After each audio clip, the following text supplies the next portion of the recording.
बहुत दिन पर गोटे सत्संग निरा लगुच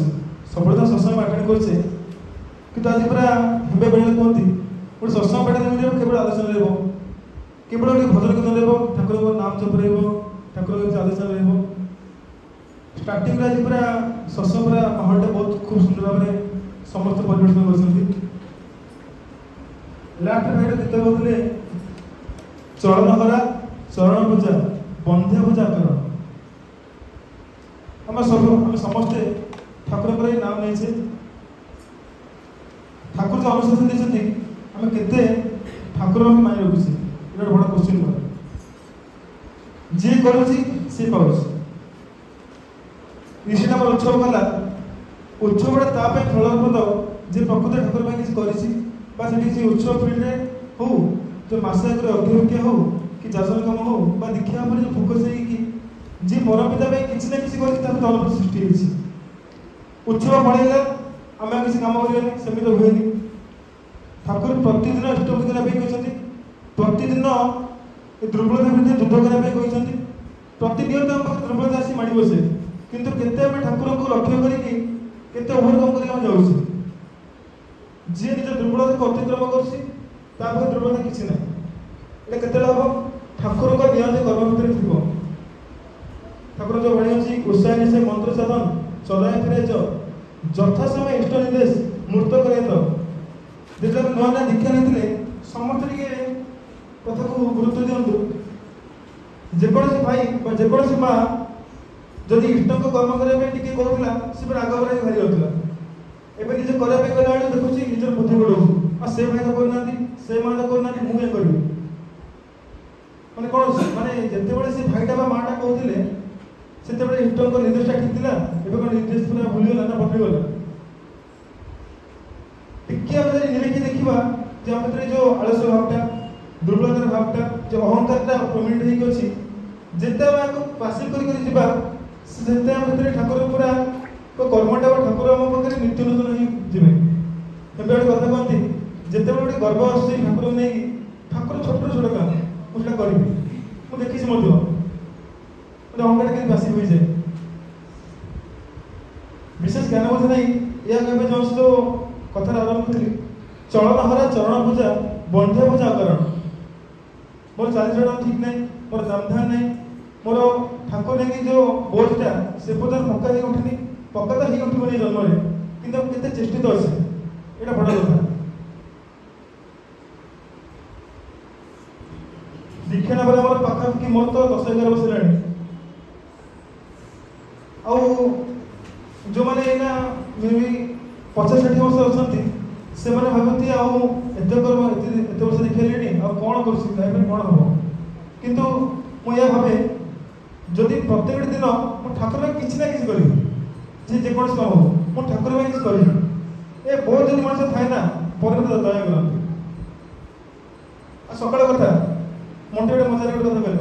कहले सब सत्संग जाऊँ मो सत्संग तो एमती हो मंटे विश्वास कर मंटे कौन कर क्लास अच्छी टीसी रोचे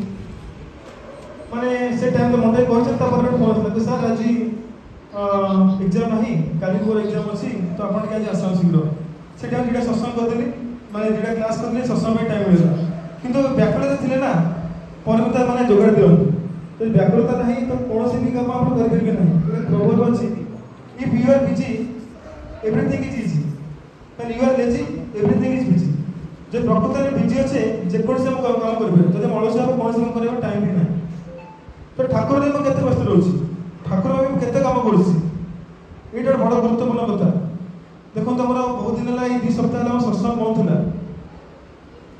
समस्ते ये जो खेल दरकार जमी केन्द्र सत्संग केमी बढ़ी बढ़ी जीव लोक मैंने केमी आसवे से टेलीकलिंग हम जी जर पर्सनाल लेवल स्तर में अर्घ्यविका टाइम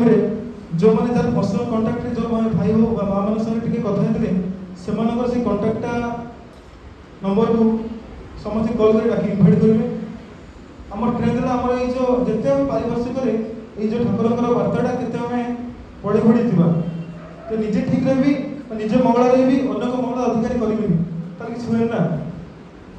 ठाकुर गोटे कथा कहती ठाकुर गोटे मनुष्य साम्राज्य कौन मैंने त्याग करने प्रस्तुत थे आम तो से नुह କିନ୍ତୁ ଆମେ ଠାକୁରଙ୍କୁ ଖୁସି କରିବା ପାଇଁ ଯେତେ ଆମେ ଠାକୁରଙ୍କ ପାଖକୁ ଏଇ ଯେଉଁ ମଣିଷ ମାଫି ଯେଉଁ ଫୁଲ ଗୁଡ଼ା ଯେତେ ଆଣିପାରିବା ସେତେ ଭିତରେ ଆମ ଭିତରେ ମଙ୍ଗଳଟା ନିହିତ ହେଇଯାଉଛି। ଯେଉଁମାନେ ବି ଦୀକ୍ଷା କରିଥିଲେ, ଦୀକ୍ଷା ଦିବସ ଆମର ଗଲା, ସୁଭଦ୍ରା ଆସିଥିଲେ, ସଦେ ସୁଭଦ୍ରା ଆସିଥିଲେ, ତ ତା ପାଇଁ ଆମେ କେମିତି ସେମାନେ ଡାକିବା, ଇନଭାଇଟ୍ କରିବା, ତ ତା ପାଇଁ ଟିକେ ଗୁରୁତ୍ୱ ଦେବା। ଲାଷ୍ଟ ଗୋଟେ କଥା କହିବି, ଆମ ଜୀବନଟା ବହୁତ ସ୍ୱଳ୍ପ। କେବେ ଆଲୋଚନା କରିଥିଲି ସେଇ ରବିବାର ସତ୍ସଙ୍ଗରେ,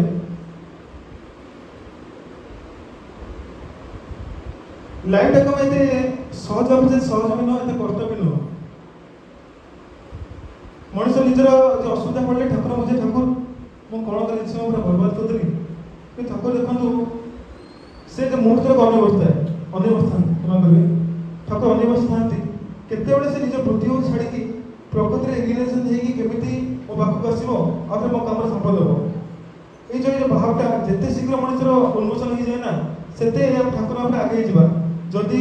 ଠାକୁର ସତ୍ସଙ୍ଗ ଆସୁଥିବା କେବଳ ଭଜନ କୀର୍ତ୍ତନରେ ନନା କହୁଥିଲେ, କେବଳ ଭଜନ କୀର୍ତ୍ତନ ଆସି ରହିଯିବି, ଗୋଟେ ଜାଗା ସୀମିତ ହେଇଯିବି, ତାହେଲେ ହେବନି। ଏଭ୍ରି ଆସ୍ପେକ୍ଟ ଉପରେ ଆମକୁ ନିଜର ଯେଉଁ ପ୍ରୋବ୍ଲେମଟା ଅଛି ତାକୁ ସଲ୍ୟୁସନ୍ ବାହାର କରିବା ପାଇଁ ପଡ଼ିବ, ଆଉ ସମସ୍ତେ ନେଇ ଯିବାକୁ ପଡ଼ିବ। ବଡ଼ ହେଲା ସଂହତି, ଏ ସଂହତି କେମିତି ବଞ୍ଚିଦେବ, ଆମ ଭିତରେ ପାରସ୍ପରିକତାଟା ଯେତେ ବଢ଼ି ଯିବ, ସେଇ ଏ ପାରସ୍ପରିକତା ବଳରେ ଆମେ ଗୋଟେ ସୁସ୍ଥ ସୁନ୍ଦର ମାନବର ସତ୍ସଙ୍ଗ ହଉ ବା ଆମର ପରିବେଶରେ ହଉ, ଆମ ସମାଜରେ ଆମେ କରିପାରିବା। ସର୍ବଶେଷରେ ଏହା କହିବି ଯେ ସମସ୍ତେ ଚେଷ୍ଟା କରନ୍ତୁ ଏ ସତ୍ସଙ୍ଗ ଆମର ଆସିବା, ସମସ୍ତେ ଉଭୟକୁ ସାହାଯ୍ୟ ସହଯୋଗ କରିବା, ସମସ୍ତେ ପରମିତା କାମଟାକୁ ତୁଚ୍ଛ ନ ଭାବିକି ନିଜର ବ୍ୟକ୍ତିଗତ ମାନେ କର୍ତ୍ତବ୍ୟ ଭାବିକି କାମ କରିବା। ଏ ଭାଇ କହିଲେ କରିବି, ନ କଲେ କରିବେନି, ଏମିତି କିଛି ହୁଏନି। ନିଜର ଯେ ବ୍ୟାକୁଳତା ରହିବା ଦରକାର, ଠାକୁର ମୁଁ କିଛି ନା କିଛି ଆପଣ ପାଇଁ କରିବି, ଏ ଭିତରେ ଗଲେ ଠାକୁର ଦୟା କରିବେ। ସର୍ବଶେଷରେ ଏ ସୁକାନ୍ତି ଦେଈଙ୍କର ଆତ୍ମାର କେମିତି ଶବ୍ଦ ଥିବ ଏବଂ এই যে সৎসঙ্গের উপবিষ্ট সমস্ত গুরু ভাই ও মা মানে কেমি ঠাকুরଙ୍କୁ ধরিକି ଆହୁରି ଉତ୍ତରୋତ୍ତର ଉନ୍ନତି କରନ୍ତୁ ଆଉ ଠାକୁର ମଧ୍ୟ କରନ୍ତୁ ଏହା